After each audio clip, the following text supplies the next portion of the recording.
You're listening to Journey for Truth with internationally known medium, Tai Yi practitioner, and radio host Tammy Urbanic. Hello and welcome to Journey for Truth on iHeartRadio and YouTube. Thank you for joining me. I'm Tammy Urbanic. Journey for Truth is always on demand and with many new episodes. On my website, you'll see a treatment titled Dirty Brain. This treatment is in 2 parts, and it does assist people who need to heal their leaky gut. After they've made some dietary changes, looking at stress levels, this treatment can really just add more energy to healing the leaky gut and see a relief in symptoms. That treatment is listed on my website at empowermentthroughhealing.org. On the JonahLifeInstitute.com website, you're going to see a Jonah message titled Toxic. This message talks about toxic environment, toxic food, and also toxic relationships. And he offers advice and suggestions on how you can really remediate that and begin living a more fulfilled life and, of course, a less toxic life. JonahLifeInstitute.com. My guest this week is Gina Van Luven.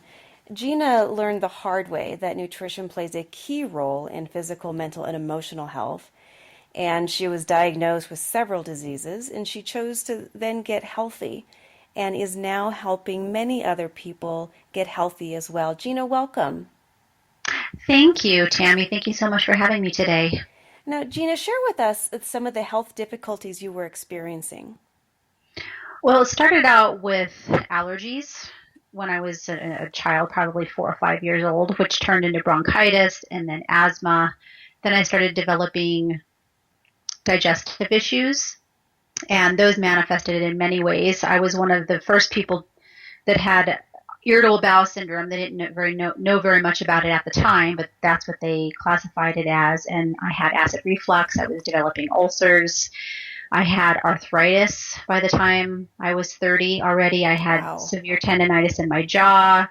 My jaw, I'd have to massage my jaw throughout the day because it hurt so much. And then I had PMS, irregular periods, debilitating menstrual cramps, things like that. So some female issues as well. And brain fog. I don't know. There's so many. I can't remember everything, but it was a lot, and just progressively getting worse. Now, did you previously attempt to get healthy and then stopped that process? No, I was completely unaware of how diet and our environment and our emotional well-being played into health and well-being. And I was just like probably 80% of the world that just doesn't realize that what they're putting in their body or what they're surrounding themselves with is affecting their health and well-being. So I was pretty much told that that's just the way I was designed, and I was stuck that way. And so I'd be written prescription after prescription, and I had a medicine cabinet full of medications that I didn't want to take, because that's one thing I did intuitively know, that it's probably not a good idea to take medication. And so I often wouldn't take them unless I was really, really miserable. So they would just sit in the cabinet, or I wouldn't fill the prescription. But I had a lot of them. Now, share with us also about your son's episodes and difficulties. Yeah, so you read about that. That's an eye-catching one for some people. So what had happened is I was at home. I worked from home, so I was sitting in my office, and I got a call from the headmistress at my son's Montessori school. And if you don't know who that is, that's like the principal in an elementary school. Mm-hmm. So it's probably not going to be good when they're giving you a call. And she basically said, your son has attacked his teacher and you need to come get him immediately. And long story short, he was wrongfully accused of something and put into timeout and did not like that, and attacked her and pulled her hair and gave her a bloody nose. I mean, it was pretty traumatic. And of course I was in shock and cried and cried and cried and cried. And finally I thought, there has to be something with this food. Just intuitively, I thought there has to be something with this food, because he had attention deficit hyperactivity disorder, And I mean, he couldn't sit still. He couldn't focus. He was very more high energy than most children. And he was very aggressive when he was aggravated. So he was fine as long as he was happy. But as soon as he was aggravated, he was very, very aggressive. And I thought, it has to be food. And so I started doing research. Thank goodness for the internet at that point. Because not too long before that the internet didn't exist. So it wasn't too long after that. I started doing research and came to the conclusion that it was definitely diet. So I went through a pretty radical change in my home over the course of a weekend and just changed everything. And just a few weeks later, he was a completely different child. That makes so much sense. My grandson was having some episodes similar to that. They began at home, and if he was put in timeout, if he was being reprimanded or placed with consequences, and my daughter does not really deliver punishment, but she will deliver consequences in a very positive manner. But it seemed like out of the blue, he was just going crazy, slamming doors. And this was when he was 3 years old, yelling the B word, just yelling foul language that no 3-year-old should ever be saying, kicking walls. And we discovered that it was due to the sugar in his diet. Mm-hmm. So as soon as we started eliminating all sugar, anything with added sugar, condiments, ketchup, barbecue sauce, breads. I mean, we had to read labels on every single thing that he was consuming, completely took juice out of his diet. He wasn't drinking soda in the first place, but just absolutely removing all processed sugar. And it took some time for him to detox and to start going back to his, let's say, normal behavior, for lack of a better word. And during that time, he still was showing some of those episodes at school. He was also going to a Montessori school. And it was kind of scary and it was disturbing, but finally now he's much, much better. So I can completely understand being in that situation and really being scared about, if this is how he's acting now, how is he going to act when he's a teenager? Mm-hmm. Mm-hmm. And my son is a teenager now. Actually, he's going to turn 18 next month.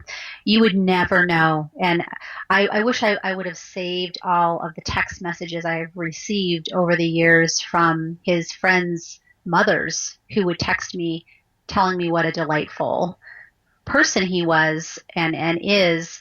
And it is not to say that we haven't had our difficulties. Believe me, he's a normal teenage boy, and we've had our normal teenage battles as well. But he's a fairly normal kid, and he's still unique in his way. But we don't have the aggression, we don't have the attention deficit issues. And things have changed since he is a teenager, and he doesn't eat the way that he should anymore. I can't keep close tabs on him like I did when he was in elementary school. Right. But when he was in elementary school and I controlled everything that he ate, Mm-hmm. he was a very well-balanced, healthy child. Didn't really get sick. And he doesn't really get sick now either.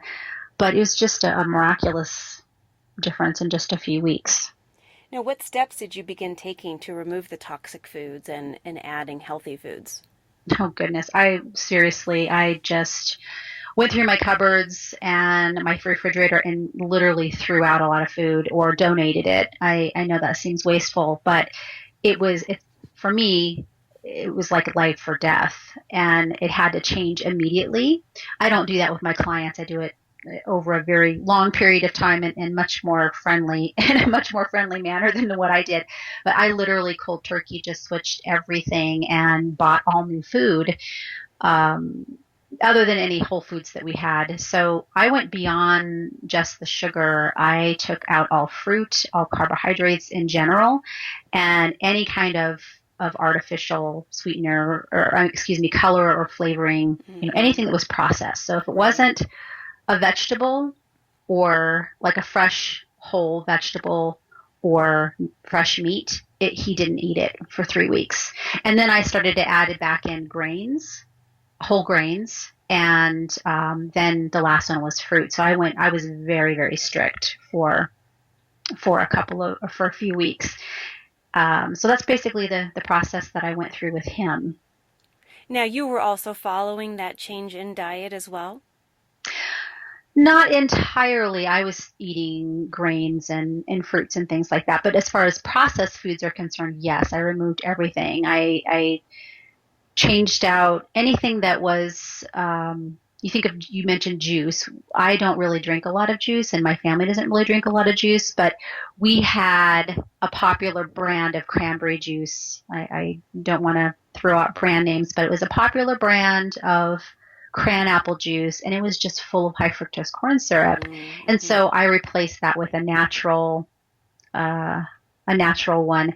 And I don't really, like I said, I don't really drink those things. And I got a lot of pushback from my older son and my husband. I was like, look, you can always move somewhere else because it's not going to change.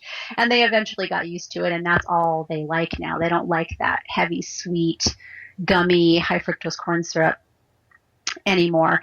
But pretty much, so I just had a clean diet, and I started to see changes within myself. And I was like, wow, all right, there really is something to this. So what were those changes you began to see? Well, I was also going to acupuncture, so I can't just attribute it totally to the food. I think acupuncture speeds up the process, the healing process. So within 3 months, my asthma was gone. And keep in mind that I was on an inhaler 2 to 3 times a day, every single day since I was in junior high school. Wow. If I did not have it, I could potentially die. It was that severe. 3 months I was off of that. It took a little bit longer to completely get rid of the allergies. I didn't notice it because I had gone through the summer, and I didn't have major allergies in the summer. So by fall, with the change of the seasons again, I didn't experience any allergies anymore. And it took about a year for my cycle to normalize. And since then, it's been over 10 years, I have literally no PMS. I have to watch the calendar to pay attention. Otherwise, there's an unexpected surprise. So I have to pay attention. But I don't have any of those symptoms anymore. Of course, the arthritis went away. The tendinitis went away very, very quickly within months. So everything just kind of fell away. The only thing that remained was the digestive issues. I had some relief, but I couldn't completely heal that part of me until I figured out that I had a lactose intolerance and gluten sensitivity. Those were the two big ones. Yeah, and those are two big ones for a lot of people too. Mm-hmm. Yeah. And that took a little bit longer. And I think that a gluten sensitivity I think a lot of it is coming from gluten that is genetically modified and heavily sprayed with a lot of pesticides, whereas organic, first of all, it's not genetically modified, and it's not going to have nearly as much cross-contamination. So personally, that's my point of view, just because we have so many genetically modified crops now, and we didn't have such a gluten intolerance before the significant increase in genetically modified organisms. And it's interesting because you can get organic, non-GMO wheat that's American, but it's really not. They may grow it organically, and they may not have added a new level of genetic modification. But the bottom line is that the wheat that's grown in America is a hybridization of the original form of wheat. So it still is a genetic modification. So if you look at einkorn wheat, which is native to Europe, it's the original form. There's only 14 chromosomes in the einkorn wheat. If you look at American wheat, there's 42 chromosomes in the wheat. Wow. So I think it goes beyond the genetic modification in the organic. So for me personally, that I can't have any. I'm not celiac, and I don't feel really bad when I have it. It's a delayed effect for me that's less noticeable, but it still affects me. If I have einkorn wheat, which I get imported from Italy, I have no issues. And I figured that out when I went to Europe and I ate bread and I had milk and I didn't have any issues. Wow. And so I don't have it that often, but if I do, like we're coming up on the holidays here, if I want to make some homemade bread or some pie, I will use einkorn wheat and I don't have any issues. Wow, that is awesome. Now, what are some misconceptions about typical fast food like McDonald's and processed sugar? Well, with regard to fast food, I think the misconception is that it's just normal food, that is just like a hamburger that you'd get anywhere. And I think intuitively people know it's not exactly the same because it doesn't taste the same, it doesn't look the same, but I don't think they realize what that product actually goes through to get to its end state. And even like the healthy stuff like the salad or the apples are oftentimes coated with chemicals to keep it looking nice. And people don't realize that that exists within the food. Mm-hmm. So that's one misconception. And there's many. I mean, another one would be that, a salad would contain less calories than a hamburger. And in most cases, when people load up their salad with all the other stuff, it ends up being higher calories than the hamburger. But it's not really about the calories. I'd still rather you have the salad than the hamburger for various reasons. But there's a lot of misconceptions there. And then the price. People think, oh, well, I can get a hamburger for $1.99 or whatever. It's cheaper. And my response to that is you're going to either pay now or you're going to pay later when you're sick. And you're going to pay a heck of a lot more later when you're sick than spending the money now to invest in your health. Exactly. Exactly. And with sugar, and I've heard this from doctors and scientists and experts, that sugar is sugar is sugar is sugar. It doesn't matter what kind of sugar it is, it's still sugar. And that's not true. So if you take white processed sugar that is completely void of its nutrients, it's been completely stripped of its nutrients, in a donut, let's just say it's a donut. So it's 100 calories in a donut, and which I guarantee is a lot more than that. But let's just stick with 100 calories in a donut. And let's say you have an apple that's 100 calories, which the apple also contains sugar, but it contains fiber and it contains nutrients. And so your body looks at this whole package and says, hey, I know what to do with that.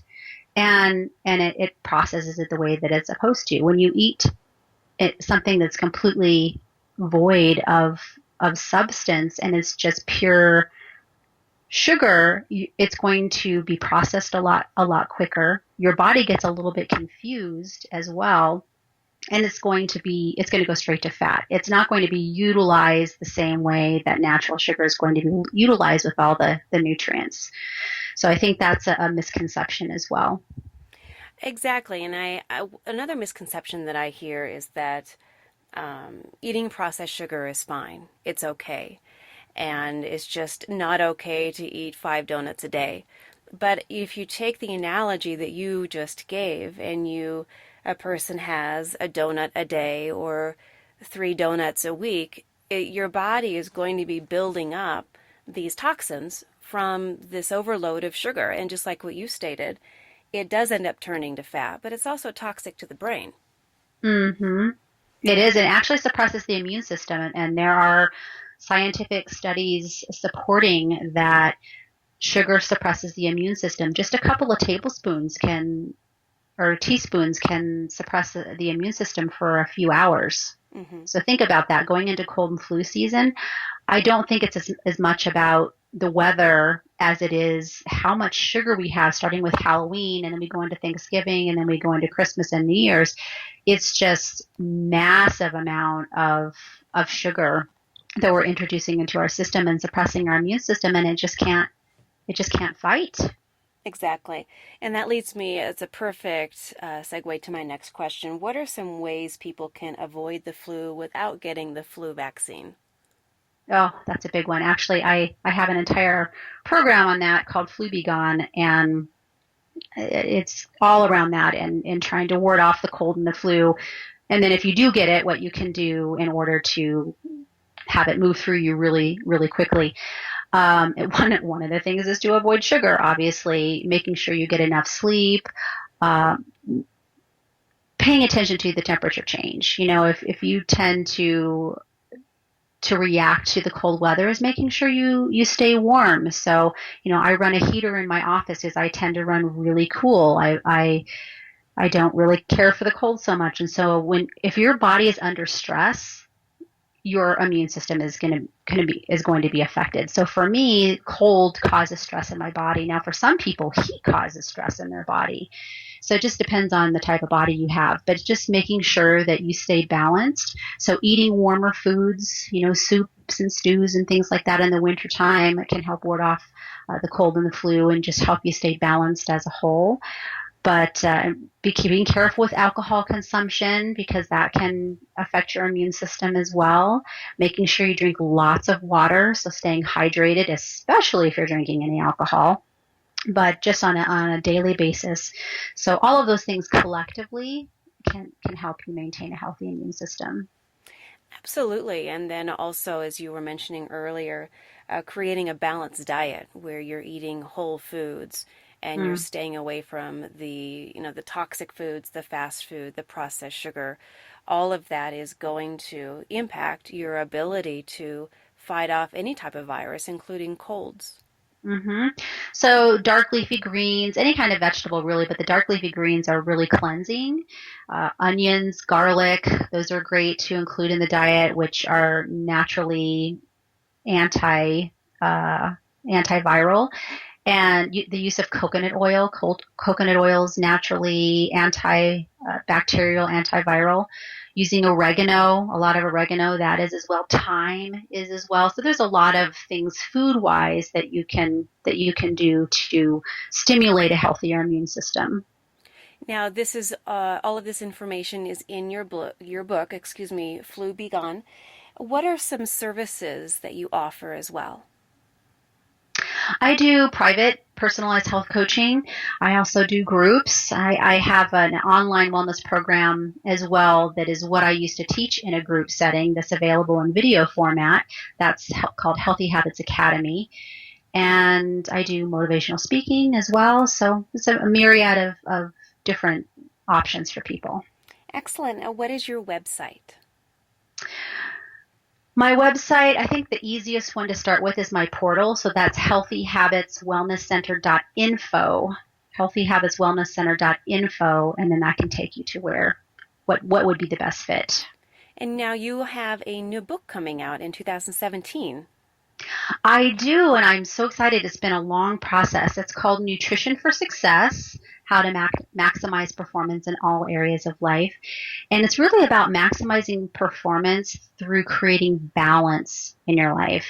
And I talk a lot about food because food is really important, but so are your relationships and your career and your spirituality and your self-esteem. You can have a great diet, but if you're stressed out over your job or you're in a bad relationship, you mentioned that earlier about relationships, it's so important that you're maintaining balance in all of those areas, and that's how you maximize your performance. It's not about doing more. It's about maximizing the time that you do have. Excellent. All wonderful information. I completely agree. Thank you, Gina, so much for being a guest on my show this week. You're welcome, Tammy. Thank you so much for having me. Happy holidays to you. Thank you. And thank you, listeners, for joining me here as well on Journey for Truth on iHeartRadio and YouTube. Until next time, have a fantastic week.